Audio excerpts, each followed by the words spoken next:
Juste avant que la vidéo commence, je me présente, je suis le trader du dimanche et si tu veux devenir autonome en bourse, tous les liens sont dans la description, donc pense à aller y faire un tour.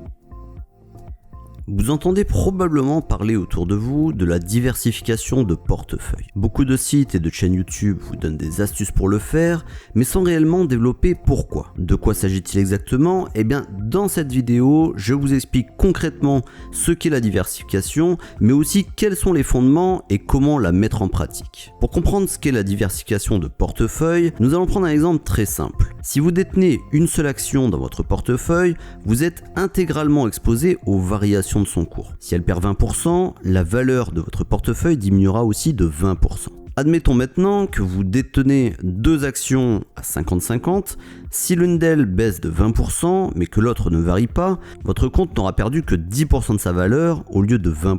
C'est l'illustration parfaite de l'expression « ne pas mettre tous ses œufs dans le même panier ». En diminuant la volatilité de votre portefeuille, vous faites aussi baisser le risque attendu. En combinant différents actifs financiers, il est donc possible d'obtenir un rendement identique à celui d'un seul placement mais en réduisant le risque. Mais attention, car il ne suffit pas d'acheter plusieurs titres à l'aveugle pour avoir un résultat probant. Alors pourquoi parle-t-on de corrélation ? Eh bien, la relation entre les différents produits financiers est ce que l'on appelle la corrélation. Si mon actif A baisse, comment se comporte mon actif B ?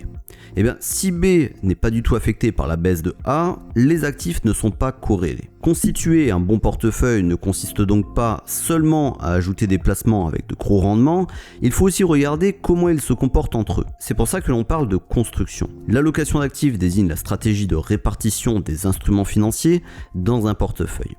Pour de nombreux investisseurs, le but ultime est de maximiser le gain pour un niveau de risque donné, et dans les années 50, Harry Markowitz développe un concept qui fera date et qui s'appelle la théorie moderne du portefeuille ou modèle du portefeuille efficient.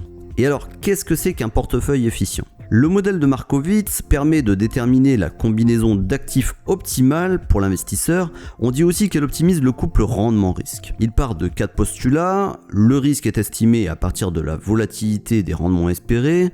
Les investisseurs ne décident qu'en fonction du rendement et du risque attendu. Ils sont également averses au risque. Et pour un degré de risque donné, ils choisiront le rendement attendu le plus élevé. C'est pas au niveau de la rentabilité que cette approche a bouleversé les théories du portefeuille, mais au niveau du risque. Markowitz prend en compte la corrélation des actifs entre eux par le calcul de la covariance. Un portefeuille est efficient lorsqu'aucun autre ne propose un meilleur rendement pour le même niveau de risque, ou du moins un niveau de risque plus faible pour le même niveau de rendement. Une question essentielle à laquelle cette théorie répond, c'est combien de titres dois-je détenir pour bénéficier au mieux de la diversification ? Comme vous vous en doutez, il n'y a pas de réponse unique à cette interrogation, tout dépend fortement des caractéristiques de votre portefeuille, des calculs de variance et des cartes types. Mais le modèle de portefeuille efficient nous apporte quand même quelques précisions.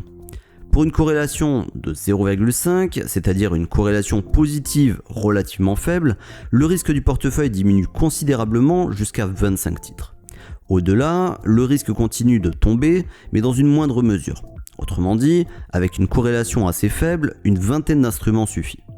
Attention tout de même à ne pas surestimer les effets de la diversification, car en effet, lors de la crise des subprimes par exemple, et la baisse généralisée des marchés de 2008 à 2009, la quasi-totalité des classes d'actifs a fortement chuté. Mais maintenant que l'on connaît la théorie, qu'est-ce qu'on fait ? Eh bien, on va se poser la question de savoir sur quels critères diversifier son portefeuille. Le premier est celui du nombre de titres, je ne vais pas revenir là-dessus, mais on distingue 3 autres critères majeurs. Le premier, c'est la classe d'actifs. Les actions, les obligations, voire l'or ne se comportent pas de la même manière par exemple, et au même moment, sauf lors de crises majeures au cours desquelles nul n'est à l'abri, donc composer son portefeuille de différentes classes d'actifs est une bonne idée. Souvent, les obligations modèrent le risque attendu du portefeuille quand les actions en optimisent le rendement. Bien entendu, c'est une explication très schématique qui mériterait de longues précisions. Nous pouvons également ajouter que même dans une classe d'actifs, la taille des capitalisations est un facteur différenciant. Les small et les mid cap ne se comportent pas de la même manière que les large cap. Le deuxième critère pour permettre de diversifier votre portefeuille, c'est le type de secteur. Lorsqu'une entreprise d'un secteur est touchée, il n'est pas rare que les autres le soient aussi. On peut se souvenir du scandale Volkswagen en 2015, quand il a éclaté, tout le secteur automobile européen a été pris dans la tourmente, avant même de savoir qui allait être entaché par le Dieselgate. Ainsi, choisir des secteurs distincts permet de se prémunir des retournements de marché violents. Par exemple, le secteur de la tech ne se comporte généralement pas comme ceux de la défense ou du retail. Les matières premières présentent un point de vigilance particulier, très volatile, leur rendement à long terme est souvent décevant. Le troisième et dernier critère qu'on peut utiliser pour diversifier un portefeuille, ça va être la zone géographique. Toutes les régions ne sont pas soumises aux mêmes enjeux économiques, sociaux et politiques. La crise de l'euro en 2011 en est une belle illustration. Les marchés européens avaient été chahutés alors que les places américaines avaient été, eux, de leur côté, épargnées. Les pays en voie de développement, ceux qu'on appelle couramment les émergents, sont traditionnellement soumis à une volatilité plus importante, donc varier les zones géographiques permet également de s'exposer à différentes devises. En conclusion, on comprend intuitivement que la diversification de portefeuille est une stratégie indispensable, mais elle se fonde également sur les modèles très théoriques comme celui de Markowitz. S'il paraît un peu difficile d'accès de prime abord, il a aussi le mérite de démontrer qu'ajouter à l'infini des lignes dans votre portefeuille est inutile. Et pour finir, construire un portefeuille diversifié se fait par des critères clairs et quantifiables, mais il faut quand même néanmoins avoir en tête que le risque systémique, comme on l'a vu avec la crise des subprimes, lui ne peut pas être diversifié.